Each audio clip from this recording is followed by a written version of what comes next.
You're listening to Wake Up with Patti Katter, where we're overcoming trials with triumphs. Now, here's your host, Patti Katter. Hello, everybody. Thank you for joining me again on Wake Up with Patti Katter. Of course, I am Patti Katter. Today I have with me John Shattuck. John, welcome to my show. Very nice to have you having me on, Patti. Just so for the audience sake, I met Patti in mid-June, I believe it was, in Washington, D.C. At the Gold Institute Black Tie event, where we had a roundtable discussion on matters pertaining to the U.S. involvement overseas and, the U.S. In general. And we met at that event where I was a board member of the Gold Institute. But I'm John Shattuck, 58 years old, originally from Chicago, now reside in Arizona. Came to Arizona 8 years ago to retire. Didn't really retire, so there's that.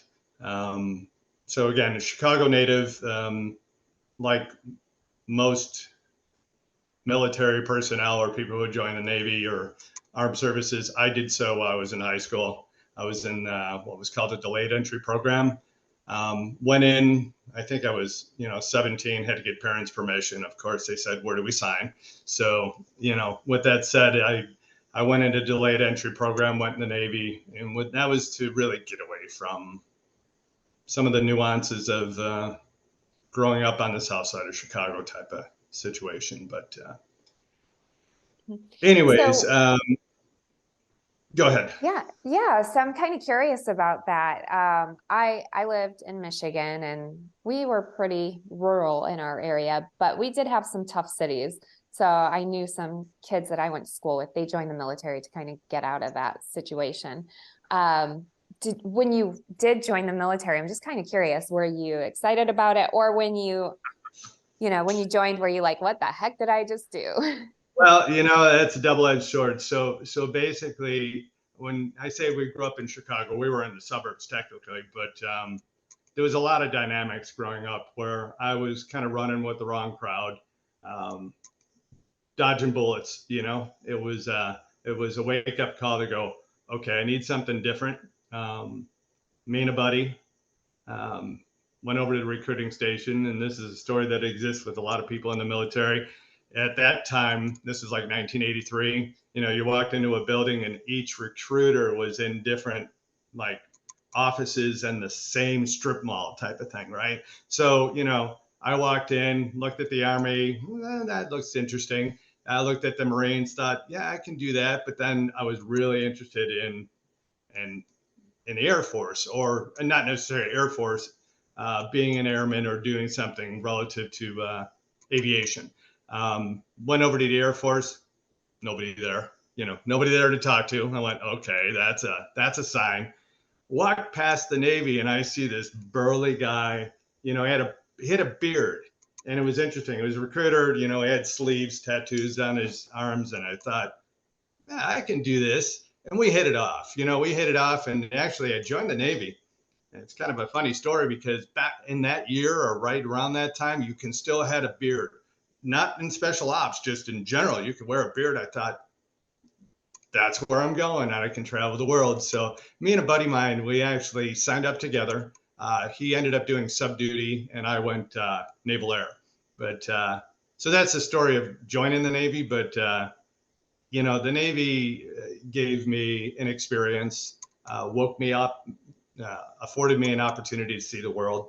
My Navy career was, uneventful and not a long-term thing. It was more inexperienced out, and then I started with my life. But the Navy taught me to be self-sufficient, and again woke me up to seeing parts of the world that I thought were our allies, and they still, even back then, kind of looked at us a little bit differently. And I thought, so and in fact, when I was in the Navy, we went to, this is a little personal, but we went to one of our ports was, in Italy, and I was in a USS Nimitz, and we had pulled into port. Apparently the Nimitz hadn't been in port for I don't know if they had said years. I don't know if that's true or not. But we had an opportunity to go to the Vatican, and there I was in St. Peter's Square with a group from the Nimitz, and Pope John Paul was there, and he came right up to me within the crowd and just, kind of blessed me. And I wasn't baptized, I wasn't confirmed, I had no religious background. And that was kind of my point, where I looked up, saw the apostles, and thought, boy, is there more to this? And so that was 1984, 85 maybe, when we were in port. But so that kind of led to some of the circumstances, fast forward 10, 20, 30 years later. But I don't know what else I can go on with the story, but you let me know where you want it to go. Well, I really am kind of curious too. So you were saying basically you didn't feel like your Navy experience was very long lived. What in the world were you thinking when you were getting out of the Navy? I guess that would be my next question. Getting out was it was more of a transition. There was some things that happened, nothing terrible, but I knew what I wanted to do. I knew I was a doer more than a follower, I guess I would say.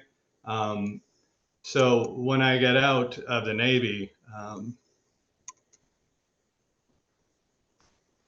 I went in business for myself, kind of right out of the gate. I, started my own business, but I met my wife, which we've been married for 32 years. And that's where the story begins, because what had happened is, early on in life, I was always involved with things that were, if somebody was wronged or somebody was bullied, I just wouldn't put up with that. And, so I got in a few fights, and it was more defending people, and, never really looked at it that way at that time, because it was like a defense mechanism. So just consider, looking at the Navy, look at me at boot camp. I'm that guy with that grin on his face where the company commander's yelling at you. And I'm like, that's all you got? Really? Like, come on. But, not to diminish their tactics, but, my childhood was one that was, I was kicked out of high school 2 times before I even went to Navy. And I went back to high school to finish, to prove them that I can do it. And, didn't go out with the GED, actually went out, graduating, had to repeat my senior year and night school and summer school. And that was during a delayed entry program. They said, you didn't need to do that. But I said, I'm going to do it. But so that's what I did. When I got out of the Navy, I met my wife. And, soon thereafter, a year and a half or so after, we had our first son. And this is where I get it's a little hard for me to talk about it, but our first son, it changed my life. And he got sick when he was about a year and a half, 2 years old. And I knew it, there was something wrong. And he was diagnosed with leukemia. And that was 4 years of hell. It was 4 years of hell. I got very involved in, as I usually do, advocating. When somebody tells you your son is ill, or somebody or yourself, a lot of people just say, trust the doctors. And I understand that, but I'm a trust but verify guy. And so right out of the gate, I walked around with bone marrow slides of my son's aspiration to determine what type of cancer he had. And he had a very rare form, one found in about 100 children a year. That was a chromosomal translocation. But I became immersed in understanding the dynamics of his treatment, his diagnosis. And I actually found a physician who was what they call a pediatric oncology investigator, not just a treating physician, but the person who actually writes these protocols, an amazing doctor out of Syria, who came to the United States and said, I know they're telling you your son has this particular type of cancer or developing in, but we believe it to be something else. And that man saved his life. And we're close to this day. Hence me talking to you today was, and I'll kind of fast forward and go back, but the reason why we're talking today, I don't do many of these because I'm a behind the scenes kind of guy, But on July 1st, my wife fell, while we were up in northern Arizona, broke several bones in her body, basically her whole left side. While I was caring for her, I started getting super tired, and like I'm always going, and it was as if somebody just throttled me down and I hit a wall, and I knew something was wrong. Went to the doctor at Mayo Clinic. They said, "You're exhausted. You're just burning the candle at both ends. You need to slow down." I said, "No, that ain't it." And so basically, I'll go back to this later, but they diagnosed me within the last couple of weeks with throat cancer, found in white male heterosexual non-smokers age 50 to 60. So I guess I'm checking all the boxes. And so we're, dealing with that. So basically, that's happening in 2 days. They're doing a lot of surgeries and radiation, but I wanted to tell my story a little bit before I'm silenced. Hopefully not for good. Maybe I'll just sideline for a bit. But anyways, back to my son, he went through 4 years of hell. And, when he was going through his treatment, I was that guy that back in the day, computers in the 80s were just kind of evolving, right? So nobody had a laptop per se. Maybe they were just starting to come out, but, many people didn't have access to that. So I was in the physician's library every day for like 9 months while my son was inpatient. And I was pulling looking at thousands of abstract case studies, pulling microfiche down, looking at articles, understanding what his type of cancer was. And the hospital at the time, I would sign in. I would just, I'm a rule follower. So I walked into the library and I'd sign my name. And I did this for months until one of the people in the library at the hospital said, "Dr. Shattuck, I noticed you're just signing John Shattuck." I said, "What do you mean? I'm not a doctor." I'm not a doctor. I'm the parent of a child that's up in the cancer ward. And they allowed me to continue to be in there. But that's kind of the way my life has went. I've had opportunities to do things where I wasn't like formally trained, but I was going to learn on the fly. So anyways, my son went through that journey. He came out the other side. He's 30 years old now, has two children. But that experience and that involvement, I had a very successful business at the time, and I realized, I need to start focusing, not that I didn't focus on my kids because I was there every step of the way, but, I needed to change gears and start giving back. And so during that experience, I met somebody, and we all meet people, or I hope we meet people that will say, "I'll follow that person to the ends of the earth." And that was an associate pastor at our church who was just newly ordained. And he's now the bishop of an archdiocese outside of Chicago, the Joliet Diocese. He introduced me to charity and giving back because I wanted to do something. And that's where I found my niche. And my niche wasn't a monetary side of things because I always allocated so much money per year to travel and donating my time, time, talent, and treasure. And we started doing that. And I started doing that with the assistance of this particular pastor who was very close with an institution called Nuestros Pequeños Hermanos, which is our little brothers and sisters. And they've been around since 1954. And what they would do is they would educate and take in orphan and abandoned children in 9 Latin American countries. So I said, I'm all in. I want to go see. But most people would just donate or spend a couple weeks. I went down, and I went down for years. And what I found was that there was an extreme need. And I'm not a fundraiser per se. I don't really get involved on the monetary side of things because I feel that, I'd rather have people, donate product or time for something. And I realized I had a niche for something. And that was getting corporations and individuals to purchase things rather than give us money and, help not necessarily sponsor a child for $30 a month type of thing. It was, no, here's a container full of food we purchased. Would you pay for that shipping? And I started doing that in 9 Latin American countries. And it was astounding. And it was amazing to see the work that was involved in finally an institution that's putting their money where their mouth is, and they were so open and transparent. So I became uber involved in that institution as the board chair out of Chicago. But I was the logistics guy. So I would go down, I started visiting the country, seeing what they needed, and went back and, kind of pulled things together. So during that experience, though, you're working in a lot of hot spots. And I landed in Haiti, which was one of the 9 countries we work in. And Haiti changed my life. And Haiti changed my life, and it was prior to the earthquake of 2010. It was, talk about like sensory overload. It was just, good and evil. I mean, we were seeing the good in people, we were seeing the evil in people, we were seeing, the poorest nation in the Western Hemisphere, and that's before the country fell apart. And, we did a lot of good. We'd been down there for decades before my introduction, and we sent over $30 million in aid down there, not in money, in actually things, whether it was medical supplies. So I started collecting shipping containers, 40-foot shipping containers, going down to address the earthquake in 2010.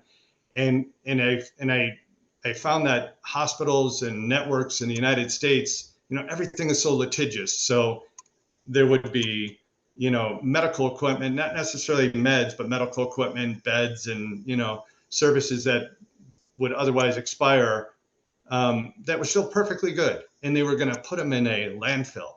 I decided, well, what can we do with this? I went back down to Haiti, and we had the only free children's hospital in the country, which ended up being ground zero for the United Nations and the US and the Italian military during the earthquake. And I was right there in the thick of things for a long time down there. And we just kept shipping these containers down, and, the airport was destroyed. The port was destroyed. So we would actually have to take it into the Dominican Republic, and I would escort these things overland, and we'd get them over into Port-au-Prince. But Haiti changed me forever, because I lost several friends during the earthquake, Americans and Haitians. But during that work in all these Latin American countries, Americans go and travel with the false impression that, hey, I'm an American, I'm safe, I'm exempt. The State Department, our government's going to help me if somebody extorts me or kidnaps me. Well, I'm here to tell you that very few times do administrations really get involved in that aspect. And I can understand to some degree, because, if you're traveling into an area that there's warnings, the same way when you're in the Navy, if we pulled into a port and they said that bar's off limits, you're screwed if you get caught over there. Well, half the Navy guys are going, well, that's where we're going. But, with that said, I started getting involved with, in Haiti, a number of Americans, even in 2010, 11, 12, were being extorted and kidnapped. So they had desperate people doing desperate things. And it started with me helping a priest out down there that just, the man was amazing. He still is. He's Father Rick Frechette. He's a passionist priest that became a doctor at age 40, and built the only free children's hospital in the country. And, his following is like nothing I've ever seen before. So in a sense, I was kind of one of his, underlings, and I was watching him navigate the nuances of helping people at the same time Americans be getting in trouble, and his attention was diverted because he would have to address with the gangs or the corrupt officials that were extorting these Americans or, arresting them. And I helped him. I watched him and I helped him for a bit. And then I became the guy. I became the guy about 2011 or 12 when 2 Americans were taken, Stephen Parker Shaw and Zeke Petrie. One was a fixer, which is somebody that helps foreign journalists or, navigate through tough spots. And one was a contractor who was not a military contractor, a contractor building homes and churches, donating his time. Well, they were arrested. They were arrested for conspiracy to overthrow the country and attempted murder. How about those charges? I was contacted because they knew I was involved in behind the scenes in some other releases, or, I guess you would call myself a bit of a mediator. I'm unpaid. I'm not an attorney, so I'm just telling the truth. And we try to, separate politics from rhetoric and get things done. I'm not a word master. I don't write well, but I speak from the heart. So a lot of the things we do is one-on-one. I'll go down, I'll talk to judges. We'll, get to the bottom of things, and how it's providence for me. So how did I get involved with doing this? So these two Americans were the first two that became public, very public. What happened is they were being tortured. They were left in a cell with 110 other men, no place, no food, no place to sleep. It's very well chronicled. I mean, there's been documentaries and many articles about this, but we were working behind the scenes to free them. And we got it done. And it went down. I got a call from this priest, and he goes, "Okay, John, you've got it to where you need to come down. You need to get them out of there."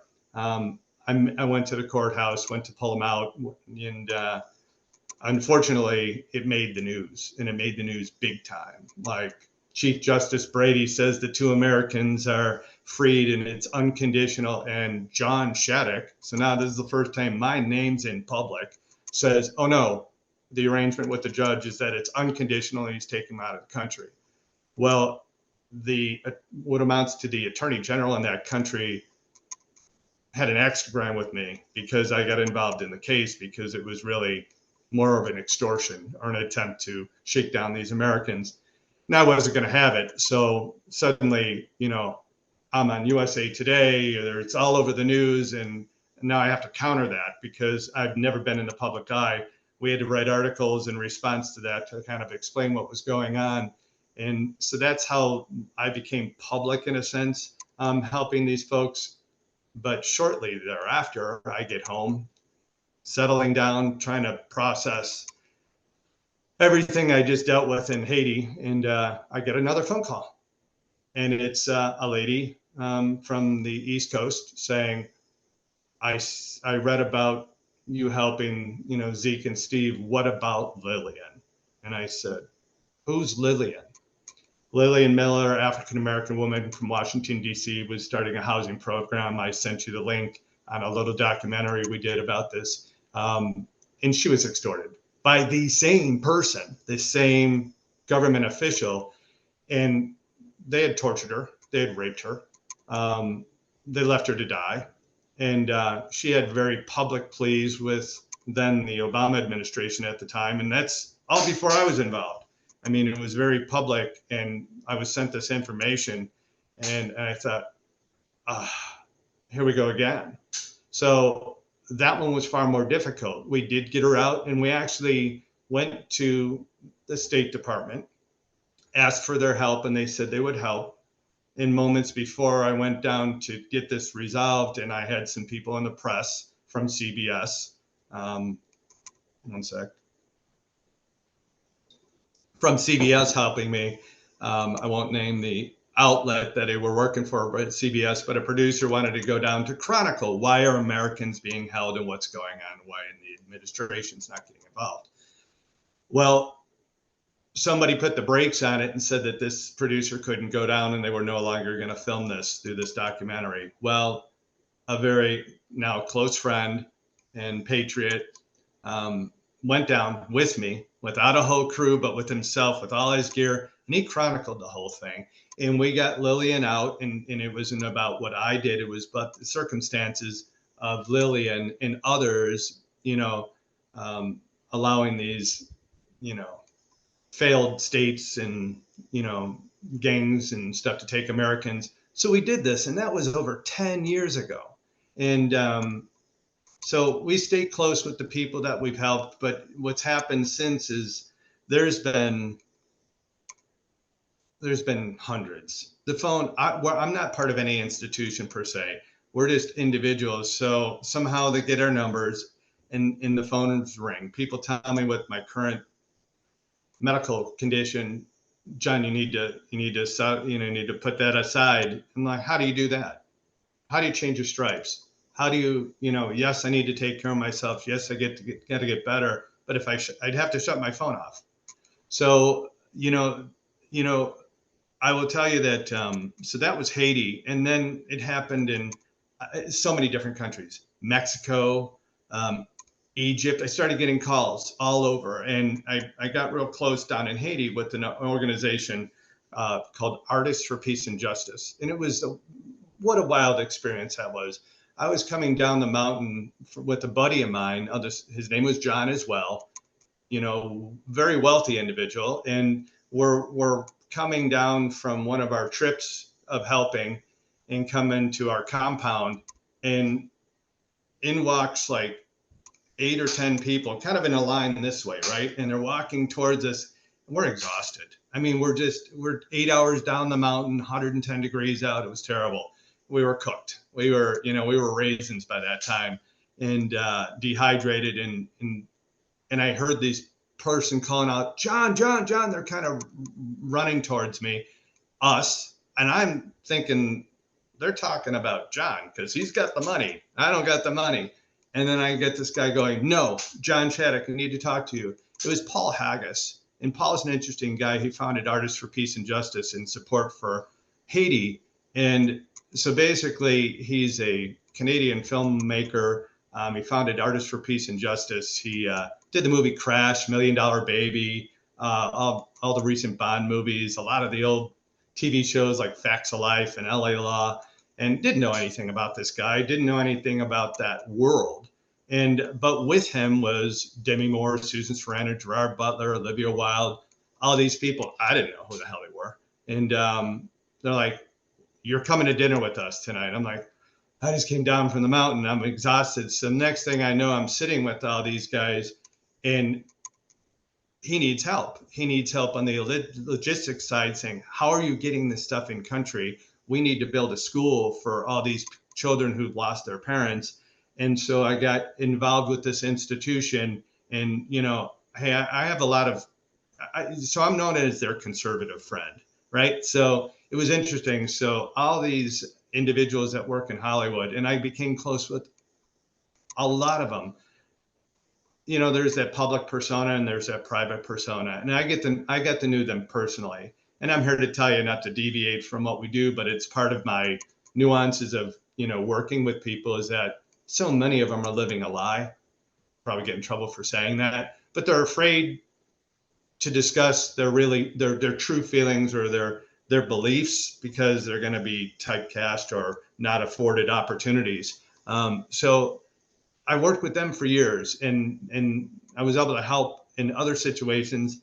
I just got back, and I was at TIFF with Artists for Peace and Justice at a film screening for some documentaries we were doing relative to humanitarian work.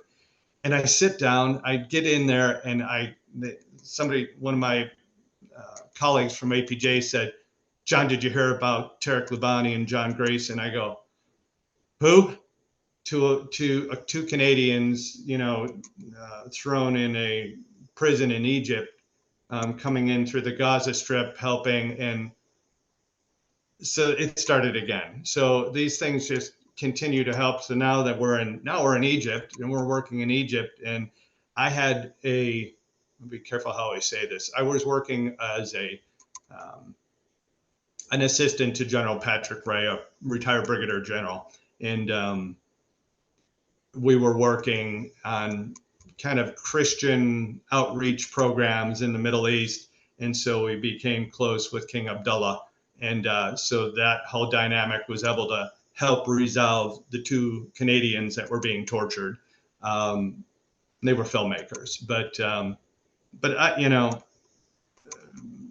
the phone just kept ringing off the hook over the years. And I was able to do so because I'm self-employed and allocating a lot of my time to do so. But, I always joke when people talk about the military, and I'll get to military in a second, is that my military time was in the very early 1980s. It was in, it was out, I was done. I went on with my life. And, but it certainly propelled me to be my own man and taught me to be self-sufficient. So what had happened is, with the first military personnel. I've been involved in several other Americans being wrongly, held or convicted or extorted or, in other countries. But I hadn't really worked in the U.S. regarding things, or with military personnel for that matter. So the very first one was Sergeant Andrew Tamarisi. You might have known his name. He was a Marine. Marine? It was Army. I get confused anymore. I think it was Marine that traveled over the border in Arizona and was jailed for having a firearm in the back of his vehicle. And so I worked with his mother and a lot of the people behind the scenes, and a lot of congressmen and senators to pave the way. And a couple people really jumped in. And what blew my mind was, a lot of politicians will take credit, and none of this is about taking credit for anything, because I hate to use the word because somebody ruined it, it takes a village. But with that said, it does. If we don't work together on these things, then, nothing's going to get resolved. If we don't talk to the people that we need to talk to, then nothing gets resolved. But Andrew was released, and the one person that stuck out, well, two people. I had an opportunity to meet with Governor Rick Perry. And completely happenstance, I was in, my stories can go on forever. And my stories are more about how in God's name did I get put in a position to be able to be involved with something. And I'm here to tell you, it ain't me. It ain't me. So people can take that for what it's worth. But I'm in Clear Lake, Iowa, going to Winnebago, which is the RV company, to, have another RV built. We're big RVers. And I'm at some little diner, and I meet this guy his father was the, attorney general of the state. And, they brought me into their house that night, and they said, what are you doing tomorrow? And I said, well, I'm going to, Winnebago Industries to look at an RV being built. And they said, we would like you to meet with, the governor of Iowa, Terry Branstad, who ended up being the ambassador to China under Trump.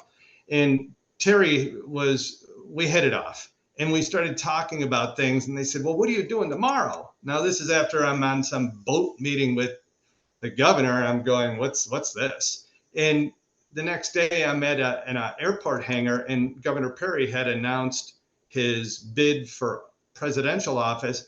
And I was still living in Chicago, thinking about moving to Texas or Arizona. I couldn't figure out. I knew I needed to be away from the cold, and I needed that because, there's some history. I broke my back and hip and neck a few years before, and told I was never going to walk again. And so I'm at this thing, and Governor Perry pulls me to the side, and he says, I hear you want to move to Texas or Arizona. And he goes, I want you to go to Texas. Well, I ended up going to Arizona. But at that point, I got to meet him as a person, and we discussed what was happening at the border at the time, which was here we are all these years later, all these children and people coming across the border illegally. And while it's a humanitarian issue, it's also a safety issue and a concern. And that's my chief concern, is really, I have empathy, but if there's a rule of law and there's a way to do things. And so he helped me with that. But what else he helped me with was Sergeant Tamarisi's release, in a way to do it. And so actually Montel Williams, remember that talk show host? Of course, I know Montel. So Montel was a Marine. He was really the one that went down there and got Andrew. But, there was a lot of people involved in the paving the way to get some of these corrupt individuals. And I'll tell you, most of the cases with hostage negotiating is reasoning with somebody because something got out of control. Something went from one point to here without anybody helping in that mediation. And what I do is I come in and step it back. But, to be clear, I'm going to say I negotiate with them, but we don't pay ransoms. It's not our thing, because you set a precedent. Now, is there costs associated with it? Of course there is, but we don't do that. So that was the first involvement with an American service member, but he, and I don't know if you want me to go on to where we're at with all the special operations and all the military folks, and that was the catalyst, and that was a number of years ago. So. Yeah, I mean, I am very interested. And I know my listeners will be too. A majority of my listeners are military veterans or those who are major supporters of military vets. And so this is very, very interesting to me, the whole thing, especially because I remember when Montal was going through and talking even on his social media, his Twitter especially, and I had connected with his people then. It's fun to see how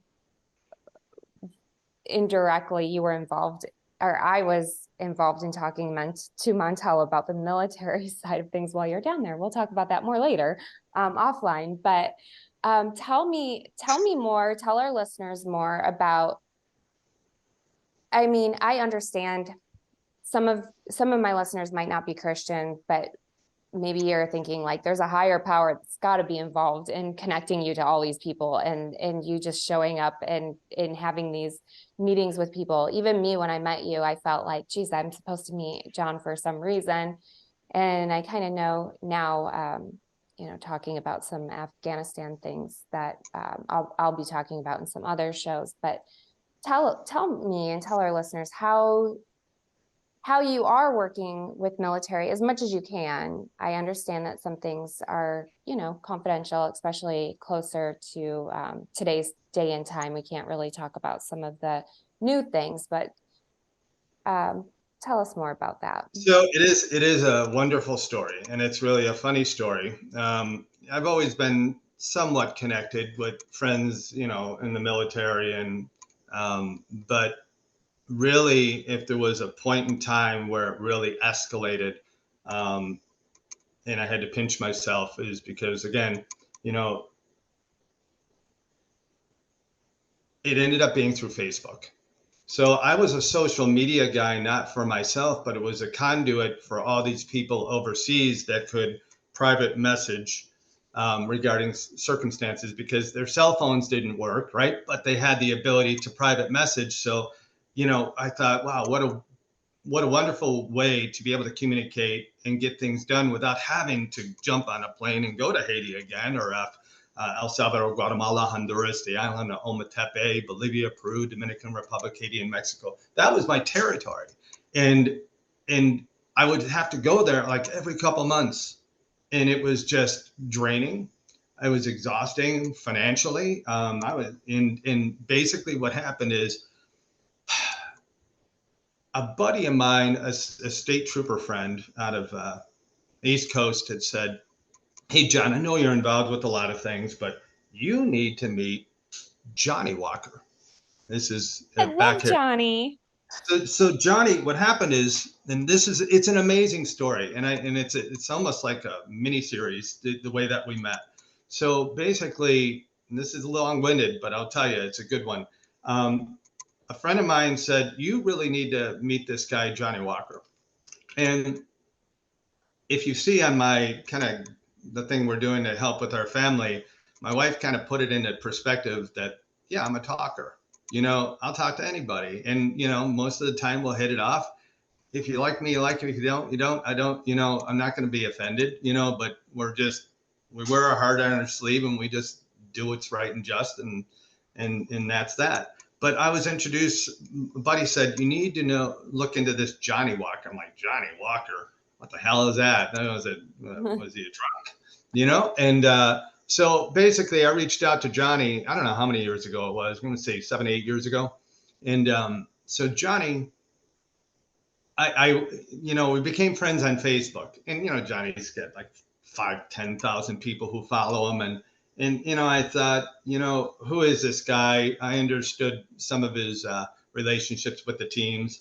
And so basically I had reconnected with, and not going to use full names in this, but I had reconnected with a friend that was the sister of a patient my son's age when my son was dealing with leukemia. And she had joined the Navy. years later. And now she was working at a rather high level in the Navy. And I knew she was in San Diego and Johnny was in San Diego. So I'm going to go visit a friend that I hadn't seen in, people are going to say, you got to be making this up. Swear to God, people can vet it all they want. This is how this rolled out. I go to meet my friend that I hadn't seen since she was a little girl, and now she's in her 30s, and she's, 17 years or 16 years in the Navy at that point in time. And I'm going to go have lunch with her, and I tell Johnny, hey, I'm going to be in town. He's like, yeah. Well, Johnny, it's usually an explicit, yeah, come on over, let's have a barbecue. And I said, all right. So, but I had to meet with Rachel first. So I saw Rachel and her family, and we hadn't seen each other in decades. And now she's in the Navy, and she proceeded to tell me that, some of her choice to join the Navy was based off of what she had heard from me years ago. Not everything, just an element of, hey, I think I might join the Navy type of thing. And I think she was like 16, and she did. And anyways, me and her go on a hike, and she said, John, I don't mean to burden you with things, but I understand you do a lot of, you've helped a lot of people. You've done a lot of work behind the scenes, and none of this was really social media or anything before. I mean, like, none of it's publicized. We don't really want it publicized because, be careful what you wish for, right? You can only do things that you can do, and over-promising and under-delivering is, more hurtful to anybody than, attempting to help. So anyways, she says to me, and again, I got to be careful because she just got out of the military in the last month. She said, I see a lot of grievances in the military whereby pedophiles are getting slapped on the hand, and accusations between, say, people getting a divorce or bad relationships, because that always gets ugly, right? She said, I've seen some real ugly situations, and there's one in particular that just is haunting me. And so basically, this is where it gets surreal. So we're on this hike. I get a call while she's telling me this, and we're walking down this pathway, and a rattlesnake is right there, and it's ready to go. And we stop. I get a phone call at the same time from Johnny Walker, and Johnny says, brother, we're going to have to cancel tonight because I have a buddy coming over. I'm like, it's all good. I hang up. We turn around on the path, started walking away from the rattlesnake, go back to the car, get another call from Johnny. And Johnny says, actually, why don't you come over? I know you don't drink, so maybe you can pick this guy up. I'm like, what guy? And he says, his name's Keith. I'm talking about Keith Berry. And I said, okay. So he goes, he'll give you his info, go over to Coronado, pick him up. So I go to Coronado, go over you've been there, obviously. I go over the bridge, get this address, pull up on this street at an address, and I'm looking around. I don't see anybody. 2 doors down, this guy walks out. He's got these aviators on, and thought, okay, is this my guy? It's got my guy. I'm driving my Jeep, And so he walks up. He's like, John. I'm like, Keith? He's like, yeah. Jumps in my Jeep, and we just had some small talk, right? We're on the way up, and I'm like, well, he's still got his haircut, and, and the aviators on. I'm like, know nothing about him. And he says, and I said to him, well, where are you working? You out? He goes, just getting out. And I said, okay. I go, where are you stationed? He goes, I was just at the brig. I thought he meant working at the brig. And so we get to Johnny's house, and I realize Keith's a SEAL. And Johnny's like, brother, where have you been? And Johnny didn't realize, and I didn't know, Keith had just did 2.5 years in the brig for something he didn't do. It was a false accusation from a Navy SEAL groupie, a career extortion person. And he was thrown in the brig and pretty much tortured. And Keith was the head of training over at Buds, had a TBI, PTSD, had a lot of, I mean, just a beautiful person. And I didn't know this guy from Adam. And now I'm thinking, did I just pick a rapist up? So we stop, we're at Johnny's, and, you know, they're engaging, having their, you know, drinks. Another team guy comes over, and a couple other Iraqis come over. And then they said, hey, John, meaning me, have you ever been to Danny's Navy SEAL bar in Coronado? I go, no, I haven't been, you know. And they said, come on. So basically, you know, the ride there was kind of interesting, because I'm like, okay, guys, can you put the bottle, you know, of tequila down, you know, we're going to get pulled over. And we get to the bar, and Keith tells his story. I took one look at his eyes and went, this guy's innocent. And he disappeared. Like a few minutes later, I looked around, and we were talking about it, and I said, you know, well, maybe I can help. I don't know. And all of a sudden he was gone. And I said, Johnny, where'd Keith go? He goes, oh, he grabbed an Uber. He left. And he was really, you know, struggling. At that time, it was a few weeks. He had just been released from the brig on good behavior a few weeks prior.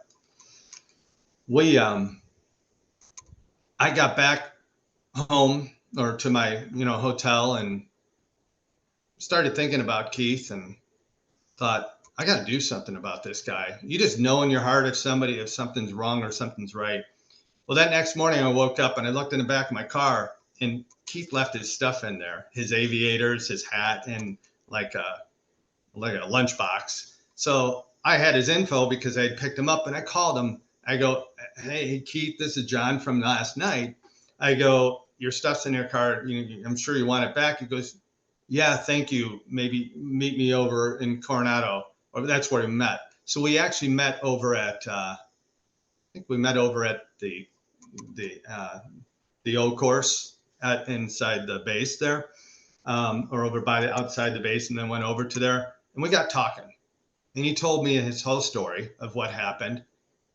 And I just said, you know, maybe there's something I can do. I went back to Arizona, and I started calling all my friends at Defense and, you know, people in the media, and said, I don't know where this is going to go, but this needs to be looked into. So long story short, me and Keith got very close. General Mattis and other people got involved, the Deputy Secretary of Defense, or the Assistant Deputy Secretary of Defense, who was a close friend of mine, said we'd look into, you know, let's look into this. People started digging, and what they found, and it's very public now, Keith's case turned into one of the biggest, you know Keith, right? Or of Keith? I know Keith's of him. case turned into one of the biggest cases in military history, because the Judge Advocate General of the Navy, the JAG, not a JAG, was ultimately convicted of unlawful command influence over Keith Berry's case, because it was politically motivated. There was zero evidence, and they nearly destroyed this guy's life. I was with Keith every step of the way. Not that I was the only one. There was a lot of effort behind the scene. A lot of people, because of that label. So he was a convicted rapist, you know, with the felony conviction. This ended up getting reheard, like completely investigated. The convening authority, which was Admiral Lorge, had came forward out of retirement and said, I shouldn't have approved the findings. I knew he was innocent, but for political pressure, I approved the findings and convicted a wrongly accused service member that had stellar, you know, history in the teams, and, you know, just one of the best guys I'd ever met. And so I went to the debate hearing, sat with him, went to the CAF. So basically the Supreme Court, sat right next to him as not an attorney, but his friend to the end. And his case got overturned with prejudice.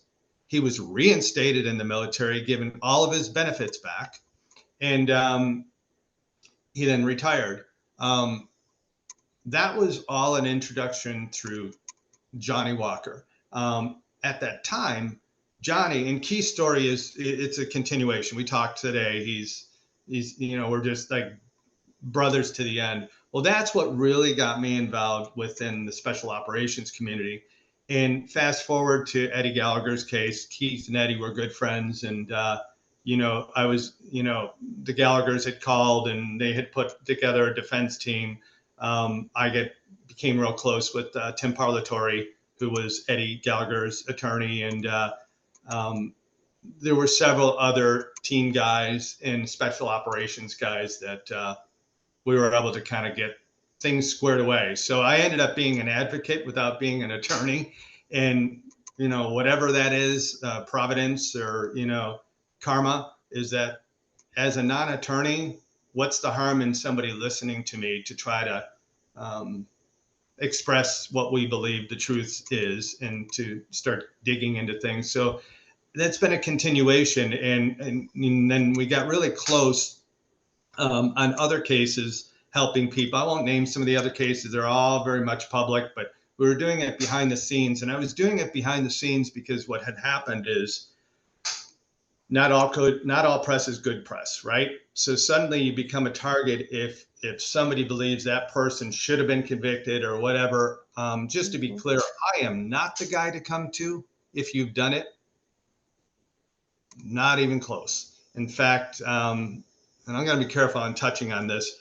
What the catalyst that really got me involved in giving back was something was presented to me, and I'm going to be real careful how I phrase this, about my family, which I had this kind of a sick feeling inside, knowing that there was something wrong.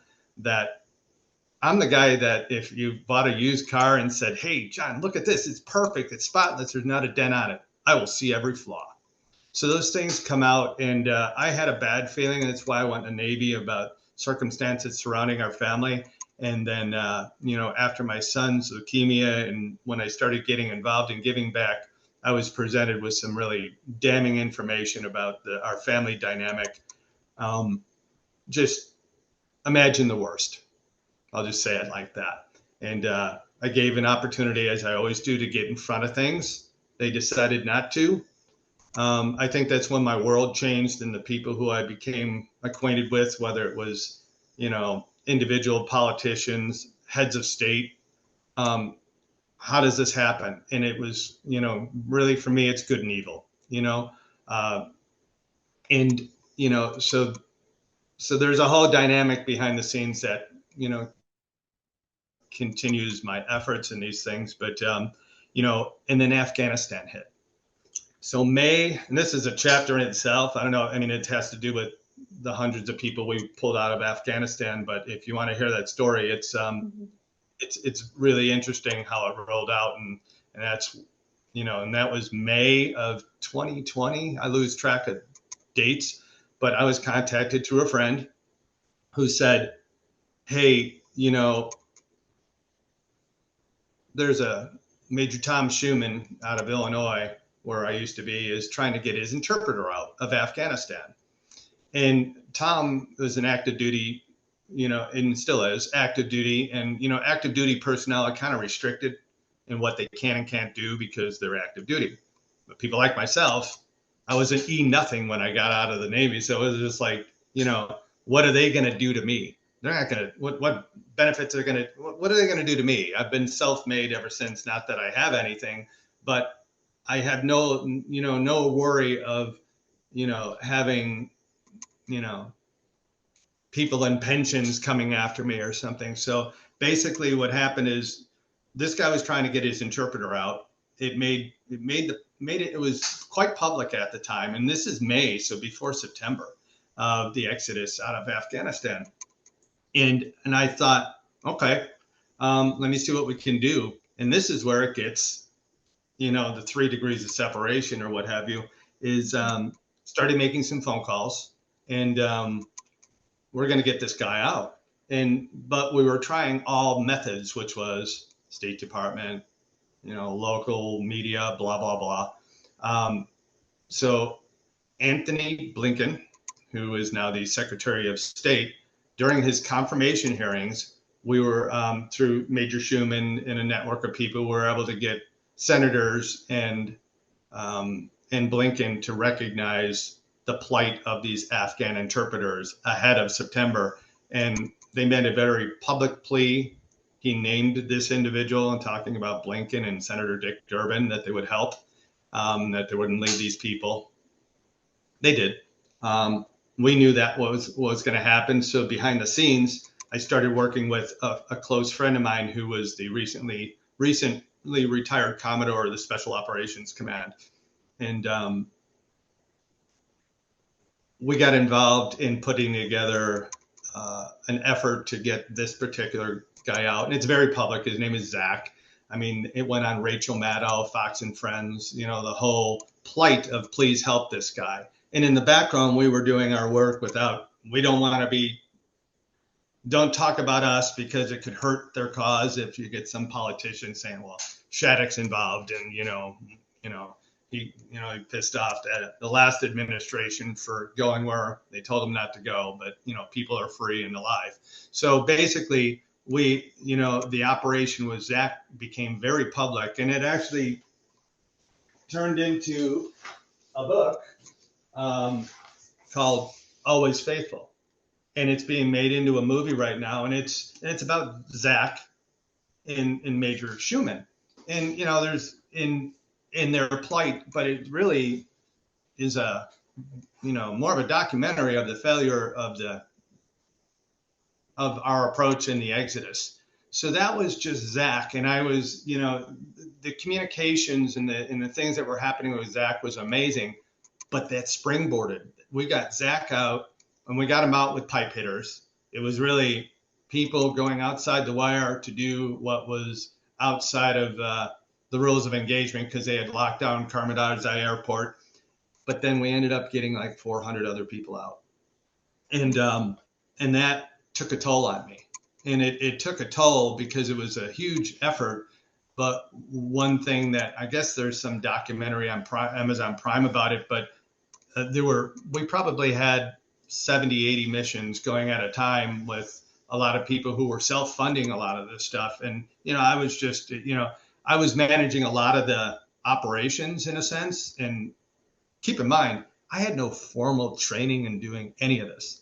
And it was just, I don't know, a God-given talent to be able to help, to be that conduit to help connect people and getting it done. But we got a lot of people out, but a lot of people died. And that's the story that I really wanted to tell about, these efforts is, we did something called Girls on the Bus. It was an operation. It ended up being those, several hundred girls that were staged at the North Gate that were manifested to be on a plane to get out of the country. And the Taliban knew that the girls were there. And, I got on I had people from the base calling. They're like, please talk to the commander. They're not allowing these girls to get manifested they were manifested, wouldn't even let them on the plane. They were left to die. And I ended up being admitted to Mayo Clinic with 200 over 110 blood pressure. Later, I think I had a nervous breakdown over it. And I'll be watching my pressure as I talk. But, so these things just keep repeating themselves. And, it's something we do. It's a passion. And, and now I find myself in a predicament, where, like I said, all of a sudden our world came crashing down and having to separate the anxiety of not being able to help and do the things we can and deal with my cancer diagnosis. So, we're going to get ahead of it. It's just, I wanted to talk to somebody before I didn't have a voice. So. But, yeah, and I definitely want to help you share and have people listen. And so important. Your message and all of the things that you've done throughout your life, John, are really remarkable. There's a lot of people in the world. There's the doers, and then there's the people who sit back and do nothing, and then there's the bad guys, right? And you're definitely one of the good guys. One of the things that I really want to encourage you on is you do have such a passion to help other people. I am sure you're going to come through like a trooper on this whole treatment process that you're going to have to go through. Um, I'm going to be sharing your GoFundMe. I donated a little bit today, and I was very happy that you decided to go ahead and let people fundraise for you, because one thing I do know about you that you haven't really talked about a whole lot, you barely touched on it, was, you've donated so much of your time, your talent, your resources. You've given so much financially. I've been there myself at a point where you just give and give and give. And when it's time to get help, not always do people come forward for others, but you have a really great network. And I want to encourage my personal network to also donate. Not only did you go through all of those things with your son when he was little, and then your wife had that accident a month or so ago, and now you have this diagnosis on your shoulders, and I know it's not easy. So definitely, if anybody all of the people out there actually listening, go to check the links in the show notes. I'm going to have the GoFundMe account linked there. John did not ask me to say this. In fact, I hope I didn't embarrass you by bringing up the fact that, you've donated so much, and your treatment is going to be costly, even though you do have some health insurance. You have the copays, you have the deductibles, you have the time out of work. You have a family. So John, just thank you. You're quite the individual that I'm very blessed to know. Like I said, we're all here for, we all have a calling, and, I'm just fortunate to have found my calling, but,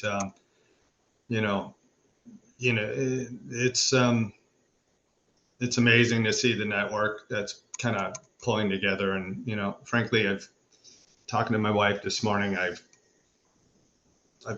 told a number of people that, I'm not the ask guy, I'm usually the being asked guy, but, yeah, it's a tough one, because,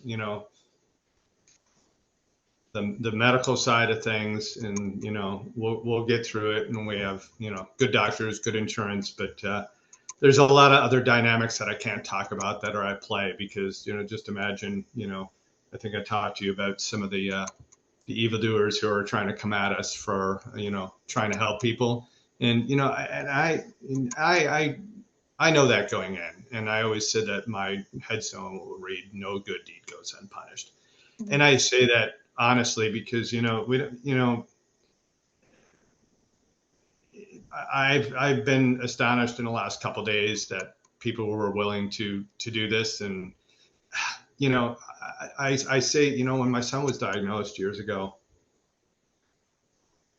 we had a very successful business at the time, and the social workers came to us and said, your son can get Social Security. That was 28 years ago, and he was 2 years old. And I went, Social Security? What do you mean? Social Security is for, older people and these other circumstances. And they were really trying to shove that down our throat. And I thought, and I told them, save it for somebody that needs it. I mean, honestly, we didn't need it. Why would I take that? And honestly, I didn't take it for that reason, but more so, I felt that if I accepted something that I didn't deserve or wasn't in need of, my son wouldn't be here. And I believe that. I believe that to this day. And it is a hard pill to swallow, to ask for help. And that's something I'm going to have to deal with. And maybe that they want me to go down to Mexico and do some Abigail to get through some of the stuff that I've seen and done. But, right now it is focusing on my family. And, as you know me, I'm a grandfather now, and that's a whole different game changer. So that's my kryptonite, right? I can hardly talk about that, because it's, I need to be here for my family first and foremost. And, I want people to understand, while we do a lot of the stuff that we do, I'm able to balance that. And I've been able to balance that for decades. And we have changed gears. I'm not jumping on a plane and going places all over the world anymore. Before this all happened, somebody finally said, maybe you should consult. I go, then I'm going to get paid. And they're like, John, you can't, you got to think differently, but I'm not there yet. But, for the record, I've never received compensation financially for this stuff. And, the only one exception, and I have it in I finally put a scrapbook together, because they used to do articles on things and that would leak out in the press I'm talking about just like, helping in Haiti and stuff. And, I finally put it together as a kind of legacy for the kids. Like, what did you do? What did you do with your life? Right. But I kept one thing, and I almost want to show it to you, but it'll reveal the guy's name. It was another American in Haiti who she was raped, and she stabbed her rapist, and it's Haiti, right? So she's in jail because she stabbed the rapist, right? And so I knew I needed to act quick down there. And it was somebody that had helped me with helping me with other causes. But we got her out, and I had to pay the family of of what they considered the victim, the rapist who was stabbed.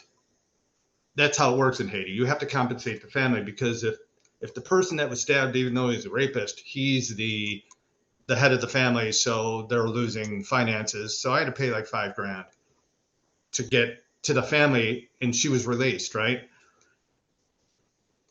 And I took it out of my savings.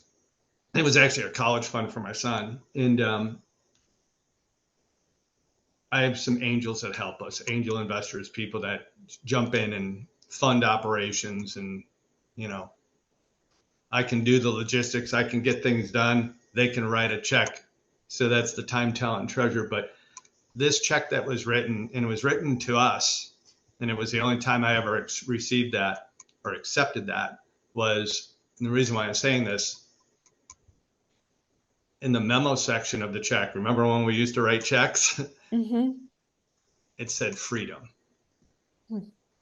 And I have it still in my scrapbook, and he's a very dear friend of mine. He was that John that was with me when I met all these actors through APJ, when I thought they meant him.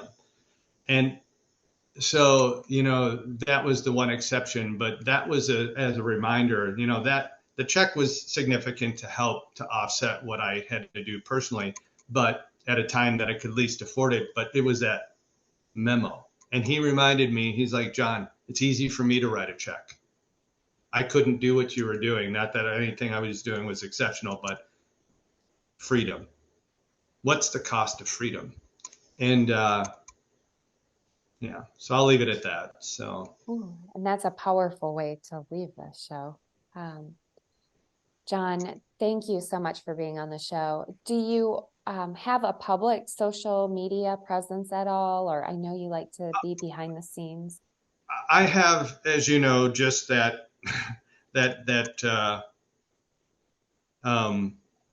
Facebook page is all we have. There's people that are tech savvy are building out finally a website, apparently, because they want to chronicle some of this stuff. Because basically what's happening is, yes, you can share my Facebook page, because my Facebook page is really more about these efforts, not necessarily my efforts for funding a GoFundMe, but they kind of chronicle a lot of the stuff we're doing. So that's the page we have. There will be a website up, and that website's going to be up soon. And that's really important because I have to hand off. So just this past week, I got a call within hours of the American being kidnapped in Haiti.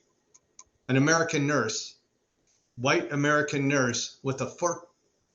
I can't say a nurse, and there's another dynamic behind it. And, we'll get her out, but she shouldn't have been there.